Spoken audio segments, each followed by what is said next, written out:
اور امت کی سب سے بڑی اکثریت شرک اور بدعت کے اندر ڈوبی ہوئی ہے، اللہ تعالیٰ کی قسم۔ نماز پڑھتی ہے، روزہ رکھتی ہے، زکوٰۃ دیتی، مسجدیں بنواتی، سب کچھ کرتی، لیکن صبح سویرے یا شام کو اٹھ کر درگاہوں کی چوکھٹوں کے اوپر جا کے حاضری کرتی۔ اجتماعات ہوتے ہیں فخر کے ساتھ کہ جناب حج کے بعد سب سے بڑا اجتماع ہمارا ہوتا ہے۔ کوئی کہہ رہا ہے کہ حدیث اتنی ہے اتنی ہے، اس کے اوپر اعتبار نہیں کیا جا سکتا، اسے بھی تو امتیوں نے لکھا ہے، کوئی معصوم تھوڑی ہے۔ جنہوں نے آج 12 ربیع الاول کے نام پر حدیثیں گڑھی، جنہوں نے نبی کریم صلی اللہ علیہ وسلم کی شان میں غلو کرنے کے لیے نہ جانے کیسی کیسی گھٹیا باتیں کری، وہ کہتے ہیں حدیث پڑھو، حدیث سنو، حدیث کا احترام کرو، پر حدیث پر مت چلو۔ اگر آپ پہلی مرتبہ ہمارے چینل پر تشریف لائے ہیں پلیز سبسکرائب کر لیجئے۔ اس وقت امت کا سب سے بڑا فتنہ شرک اور بدعت ہے، اور امت کی سب سے بڑی اکثریت شرک اور بدعت کے اندر ڈوبی ہوئی ہے، اللہ تعالیٰ کی قسم۔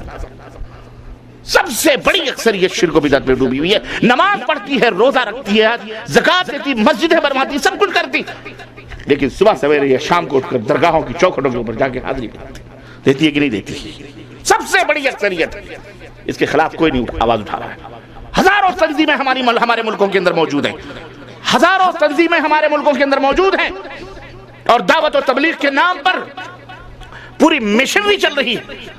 اجتماعات ہوتے ہیں فخر کے ساتھ کہ جناب حج کے بعد سب سے بڑا اجتماع ہمارا ہوتا ہے۔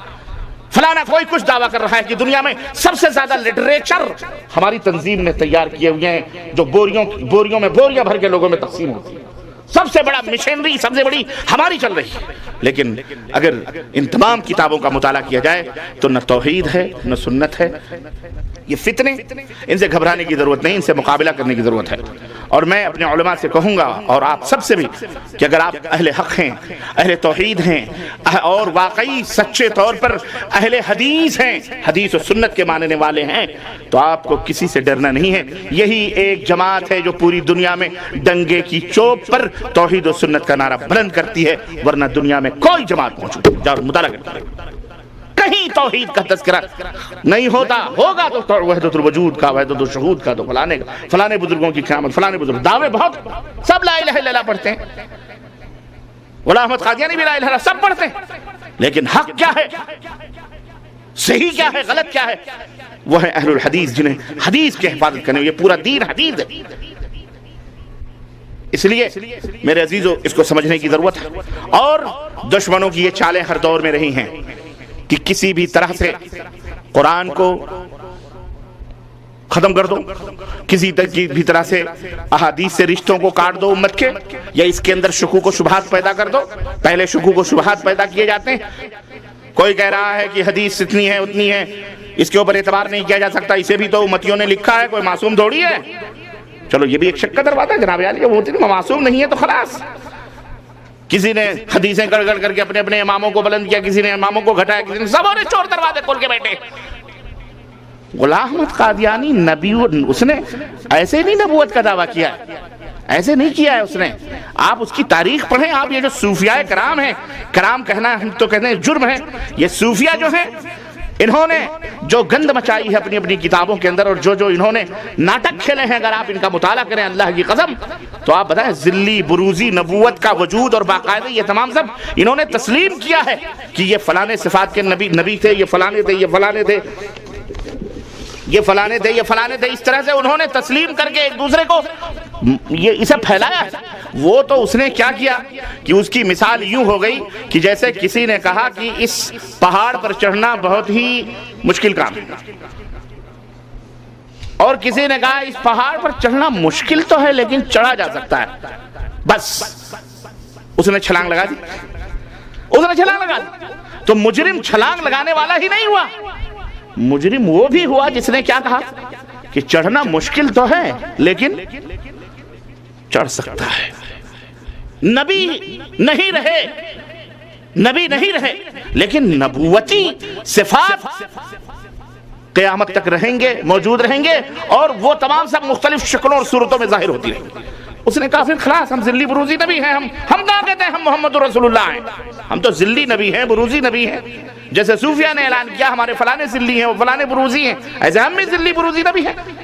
تو غلطی یہاں ہوتی، چور دروازے ہم خود کھولتے ہیں اور اس کے بعد دشمن چھلانگ لگاتا ہے، ایسے شیطان لعین پیدا ہوتے ہیں اور پھر جناب علی وہ کرتے ہیں۔ احادیث کے اندر تشکیک اور اس کے اندر فتنے ہم نے پہلے پیدا کیے ہیں، ہم نے پیدا کیے ہیں۔ آج کیا کہیں گے آپ؟ صرف انکار کرنے والے کو جو ہے کہیں گے کہ آپ وہ کافر ہیں۔ میں کہتا ہوں وہ لوگ جنہوں نے آج 12 ربیع الاول کے نام پر حدیثیں گڑھی ہیں، جنہوں نے نبی کریم صلی اللہ علیہ وسلم کی شان میں غلو کرنے کے لیے نہ جانے کیسی کیسی گھٹیا باتیں کری، اور جنہوں نے ذات اقدس صلی اللہ علیہ وسلم کے بارے میں نہ جانے کیسے معتقدات باطلہ رکھے، ان کے بارے میں آپ کیا کہیں گے؟ آپ یہ زیادہ یہ کہیں گے کہ جناب علی انہوں نے تعویلات کری ہیں، قرآن کی تعویلات کی۔ وہی ہوا۔ میں میرے بھائیوں، میرے عزیزوں، دین کو سمجھو۔ دین کتاب و سنت کا نام ہے، نمبر 1۔ دین کس کا نام ہے؟ قرآن کا اور نبی کریم صلی اللہ علیہ وسلم کے فرمان کا، جس کو احادیث کہا جاتا ہے۔ حدیث اس کے معنی سنت کے بھی ہیں، سنت کے معنی میں بھی حدیث، حدیث کے معنی بھی سنت۔ لیکن یہاں بھی کچھ لوگوں نے گھوٹالہ کیا۔ ایک مولوی صاحب کی تقریر ہم سن رہے تھے، ہمارے یہاں کے اکلوتے مناظر ہیں اور علماء اہل حق کے صفوں کے پہلے مناظر ہیں۔ وہ بدقسمتی سے اس راستے میں انہی کی کیسے سنتا رہا تھا، اعلان ہوا کہ علماء، کیا میں بتاؤں، نام لوں تو مشکل ہو جا رہی ہے، پھر وہ آپ کہیں گے کہ جناب نام لیتا ہے یہ اکبر نام لیتا ہے خدا کا، اس زمانے والی بات ہو جائے گی۔ اصل میں علماء فلاں کے صفحے اول کے فلاں بڑے مناظر اب آپ کی خدمت میں تشریف لانے والے ہیں۔ وہ کہتے ہیں حدیث پڑھو، حدیث سنو، حدیث کا احترام کرو، پر حدیث پر مت چلو، حدیث پر مت چلو۔ یہ فلسفہ ہے۔ یہ کہاں سے لائے ہیں؟ یہ مانچسٹر شریف ہے ایک جگہ، لندن شریف میں، جہاں ابا حضور رہتے ہیں ان لوگوں کے، ہاں وہاں سے لائے ہیں۔ کوئی حضرت مولانا محمود صاحب مانچسٹری ہیں، کہتے ہیں بہت بڑے بزرگ ہیں، بڑے ہائی لیول کی باتیں ہیں، وہ آپ کی سمجھ میں ہماری سمجھ میں نہیں آنے والی۔ ایم اے فائنل ہیں، وہ دانشور ہیں، مفکر ہیں۔ مولانا نے کہا نا کہ جتنے بدعقل ہوتے ہیں بدقسمت انہیں دانشور کا خطاب دیا جاتا ہے۔ انہوں نے کہا میں ان سے یہ نسخہ لے کر کے آیا ہوں، انہوں نے مجھے برطانیہ کے سفر میں یہ نسخہ دیا کہ میاں حدیث پڑھو، حدیث سنو، حدیث کا احترام کرو، لیکن حدیث پر مت چلو۔ حدیث پر چلو گے تو گمراہ ہو جاؤ گے، آگ پر چلو گے تو جل جاؤ گے۔ تو حدیث مثل آگ کے ہے، حدیث مثل آگ کے ہے، آگ پہ چلو گے، جس طرح آگ پہ چلو گے جل جاؤ گے، ایسے حدیث پہ چلو گے تو گمراہ ہو جاؤ گے۔ اس لیے سنت پہ چلو۔ کس پہ چلو؟ ہم نے کہا واہ، مولانا شبیر احمد صاحب نورانی تشریف رکھتے ہیں، ہم نے کہا واہ، گرو رہ گئے، چیلا شکر ہو گئے، یہ کہاں سے نقطہ لے رہا ہے؟ بیٹا ہمیں معلوم ہے، چور موسیعود بھائی ہمارے ہاں مسل مشہور ہے یوپی میں، ہاں یہ چور سب بھائی ہوتے ہیں۔ یہ جماعتیں الگ کر لیں، لیکن ان کے نظریے، ان کے ڈانٹے کہیں نہ کہیں سے جا کے ملتے ہیں، یہ نہیں اس سے چوک سکتے۔ محدثین کے ہاں اور خود ان کے یہاں محدثین سے پوچھا گیا حدیث کیا کہتے ہیں کہ اللہ کے نبی نے جو فرمایا وہ حدیث، آپ نے جو ہاتھ جو کیا وہ حدیث، آپ کے سامنے صحابہ نے جو کچھ بھی کیا اور آپ نے خاموشی اختیار کی، اس کو کیا کہا جاتا ہے؟ حدیث۔ گویا حدیث کی 3 قسمیں، سنت کا حدیث کے معنی حدیث مترادف لفظ ہے، سنت بھی وہی ہے، حدیث بھی وہی ہے، دونوں میں کوئی فرق نہیں۔ مولانا امین احمد اسلائی کھڑے ہوئے، انہوں نے کہا نہیں، حدیث اور سنت میں فرق۔ حدیث کے معنی ہوتے ہیں بات چیت کے، سنت کے معنی ہوتے ہیں طریقے کے، خلاص۔